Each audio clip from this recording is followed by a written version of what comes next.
أعوذ بالله من الشيطان الرجيم. بسم الله الرحمن الرحيم. الحمد لله نحمده ونستعينه ونعوذ بالله من شرور أنفسنا ومن سيئات أعمالنا. من يهده الله فلا مضل له ومن يضلل فلا هادي له. أشهد أن لا إله إلا الله وحده لا شريك له، وأشهد أن سيدنا ونبينا محمدا عبده ورسوله. اللهم صل وسلم وبارك على سيدنا محمد وعلى آله وصحبه أجمعين. أما بعد فيا عباد الله، أوصيكم ونفسي بتقوى الله، فقد فاز المتقون. قال الله تعالى في كتابه الكريم: أعوذ بالله من الشيطان الرجيم. يا أيها الذين آمنوا اتقوا الله حق تقاته ولا تموتن إلا وأنتم مسلمون. صدق الله العظيم وصدق رسوله النبي الكريم، ونحن على ذلك من الشاهدين والشاكرين، والحمد لله رب العالمين. Ma'asyiral muslimin rahimakumullah. Tidak bosan kita memuji Allah Azza wa Jalla. Lisan kita mengucapkan alhamdulillah. Hati kita selalu bersyukur, tahu berterima kasih, yakni dengan meningkatkan kepatuhan kita kepada Allah Azza wa Jalla. Oleh karena itu tidak bosan semakin mengajak dan mengingatkan kepada kita semua, khususnya kepada diri khatib sendiri. Marilah kita bertakwa kepada Allah dengan sebenar-benarnya takwa. Segala yang diperintahkan Allah mari kita kerjakan, dan segala yang dilarang Allah mari kita tinggalkan sedaya upaya yang bisa kita lakukan.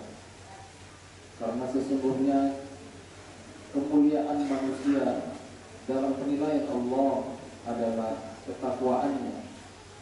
Allah Subhanahu wa ta'ala berfirman, "Inna akramakum 'indallahi atqakum."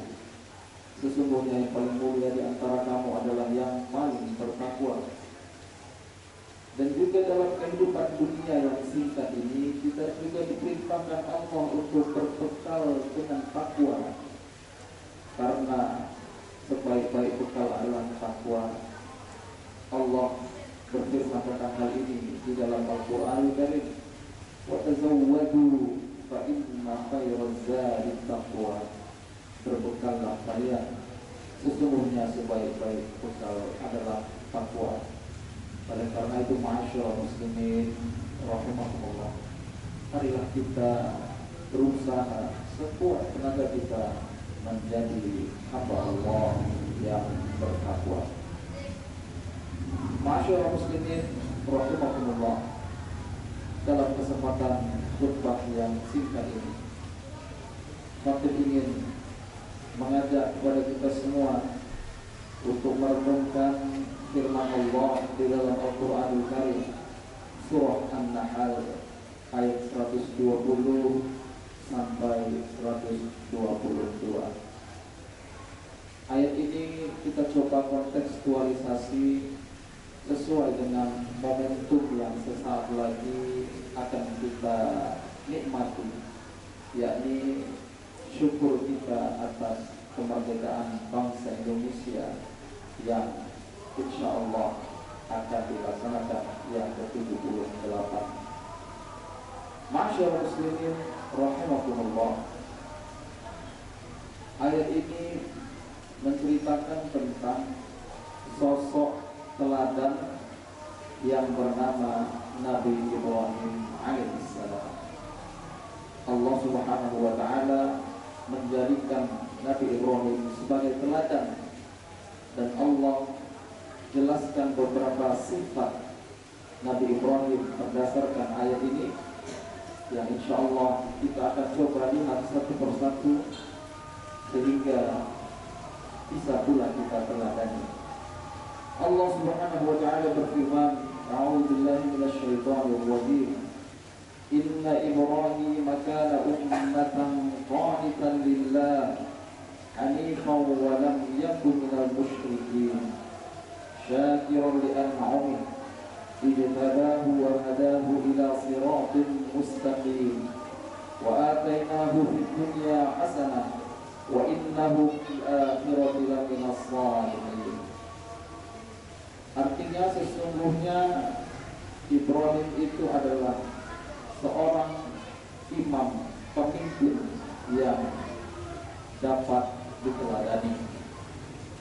Bagaimana Ibrahim yang dijadikan Allah sebagai sosok pemimpin yang diteladani? Yang pertama, qanitan lillah, patuh kepada Allah. Dia jaga dirinya dari segala yang dibebankan Allah, berupa hukum-hukum yang diwajibkan, ada juga yang diharamkan. Dan Nabi Ibrahim memelihara perintah dari Allah tersebut. Ia patuh, ia tunduk dan taat kepada perintah Allah. Karena itulah Nabi Ibrahim dipuji oleh Allah Azza wa Jalla. Kemudian yang kedua, hanifa wa lam yakun minal musyrikin. Nabi Ibrahim itu memiliki sifat yang hanif, yakni cenderung kepada agama yang lurus. Nabi Ibrahim tidak termasuk orang yang menyekutukan Allah. Tatkala mayoritas manusia saat itu menyembah yang bukan layak untuk disembah, tapi Nabi Ibrahim memilih jalan yang lurus dan juga konsisten dalam jalan tersebut. Karena itulah Allah puji Nabi Ibrahim, sehingga kita pun menjadikan Nabi Ibrahim sebagai teladan. Kemudian yang ketiga, syakiran li an'amih, bahwa Nabi Ibrahim itu adalah hamba yang bersyukur terhadap nikmat-nikmat Allah, tahu berterima kasih kepada Allah yang mengaruniakan rezeki, baik yang berupa fisik atau materi, begitu juga rezeki yang berupa materi yang bukan fisik. Nabi Ibrahim bersyukur dengan cara meningkatkan ketaatannya kepada Allah Subhanahu wa taala. Lagi-lagi Allah memuji Nabi Ibrahim karena ia adalah hambanya yang pandai bersyukur. Ijtabahu wa hadahu ila siratin mustaqim. Allah telah memilihnya dan memberinya petunjuk kepada jalan yang lurus. Wa atainahu fid dunya hasanah, dan kami berikan kepadanya kebaikan di dunia. Wa innahu fil akhirati laminas shalihin, dan sesungguhnya ia di akhirat termasuk orang yang saleh. Ma'asyiral muslimin rahimakumullah, sifat mulia yang dipuji Allah dari sosok Nabi Ibrahim ini secara khusus memang bermakna terkait dengan kepatuhan kepada Allah. Karena memang manusia diciptakan semata-mata untuk menghamba kepada Allah. Tetapi jika makna ini diperluas, tafsirannya kita sesuaikan dengan apa yang menjadi hajat kebaikan saat ini, sesungguhnya bisa kita lihat ke dalam beberapa nilai-nilai yang mulia. Yang pertama, tentang kepatuhan kepada Allah. Jika ini diperluas kepada kepatuhan terhadap hukum, terhadap aturan, maka kita akan menjadi sosok penggerak perubahan sosial. Sebab saat ini yang dirindukan dan dicari adalah insan-insan yang patuh terhadap hukum. Sesungguhnya apa yang diatur, apa yang telah kita tetapkan di dalam kehidupan berbangsa dan bernegara ini sudah sangat layak untuk kita pertahankan dan perjuangkan untuk dikembangkan. Dan jika berbagai aturan-aturan yang ada di negara kita ini, bangsa kita ini, kitalah yang menjadi pengawalnya, kitalah yang menjadi pelaksananya, maka kita akan menjadi bagian dari sejarah bangsa ini. Kita akan menjadi pahlawan-pahlawan bangsa, meski kita tidak tercatat di dalam lembaran-lembaran negara, tetapi sesungguhnya nama kita bisa jadi tercatat dalam hati banyak orang, karena kita dikenal sebagai orang yang patuh terhadap aturan-aturan yang ada di negara ini. Kemudian makna berikutnya yaitu Hanifah, cenderung kepada kebenaran, agama yang lurus, tidak berbuat syirik. Jika dimaknai secara umum, maka bisa berupa sikap istiqomah, konsisten, bahwa menjadi hamba Allah yang taat dan patuh membutuhkan sifat istiqomah.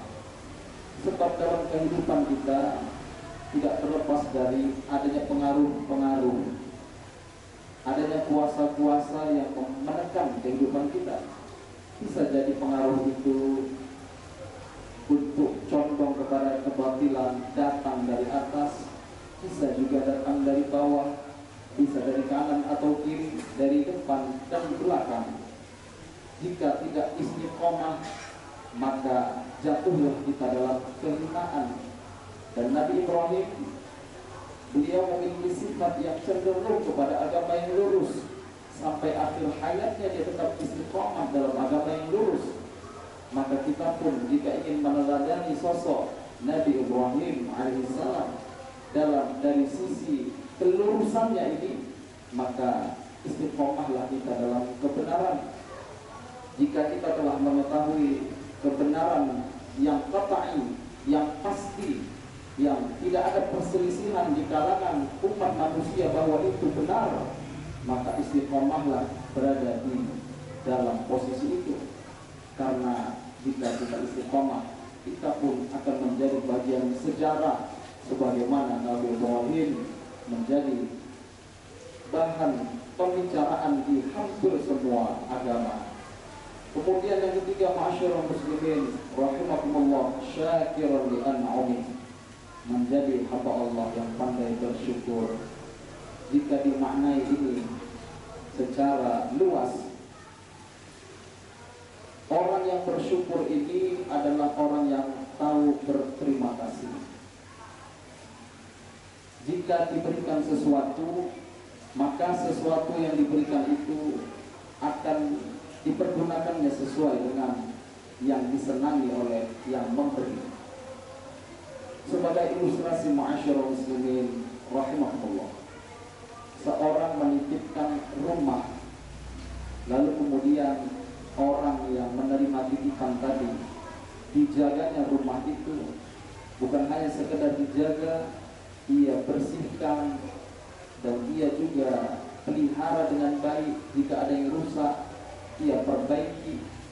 Tentu saja tatkala orang yang memiliki rumah tadi kembali dan melihat rumahnya semakin baik, maka ia akan berterima kasih, bahkan memberikan reward, memberikan pahala, memberikan balasan kepada orang yang tahu menjaga amanah. Maka ma'asyiral muslimin rahimahullah, jika saat ini kita diberi amanah, dan sesungguhnya Allah memberikan amanah nyawa kepada kita, kehidupan di dalam diri kita, itu pun akan kita pertanggungjawabkan di akhirat nanti. Jika kita memelihara diri kita, kehidupan kita dengan sebaik-baiknya, sedaya mampu yang bisa kita lakukan sebagai hamba Allah yang hanif, yang taat kepada Allah, maka Allah pun akan memberikan balasan akan memberikan ganjaran yang sesuai dengan upaya kita, karena bentuk diri kita yang pandai menjaga amanah sesuai dengan apa yang dikehendaki oleh pemberi amanah. Inilah makna syukur terhadap nikmat-nikmat Allah. Kita diberikan mata adalah nikmat, maka jika mata itu digunakan untuk memandang kebenaran-kebenaran terkait sifat-sifat Allah, maka itulah makna syukur nikmat terhadap mata. Begitu juga syukur nikmat atas mulut, telinga, tangan, kaki, dan berbagai macam nikmat-nikmat lainnya.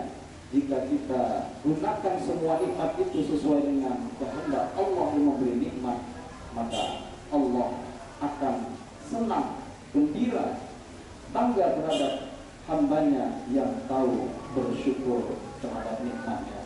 Oleh karena itu, ma'asyiral muslimin rahimahullah, ketiga sifat yang dimiliki Nabi Ibrahim sebagai hamba Allah yang qanita, patuh, sebagai hamba Allah yang hanifah, walam yakun minal musyrikin, orang yang istiqomah dalam agama yang lurus, tidak berbuat syirik.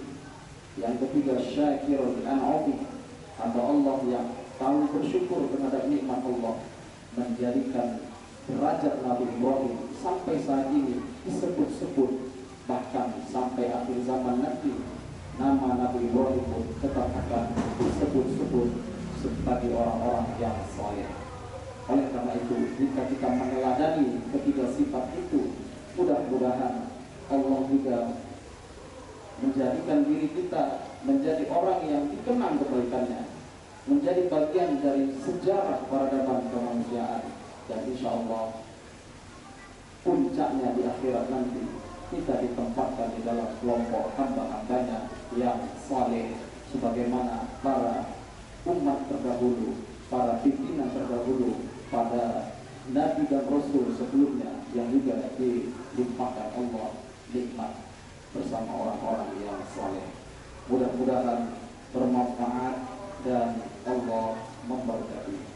Barakallahu li wa lakum fil Qur'anil azim wa nafa'ani wa iyyakum bima fihi min al-ayati wal dhikril hakim wa taqabbala minni wa minkum tilawatahu innahu huwas samiul alim.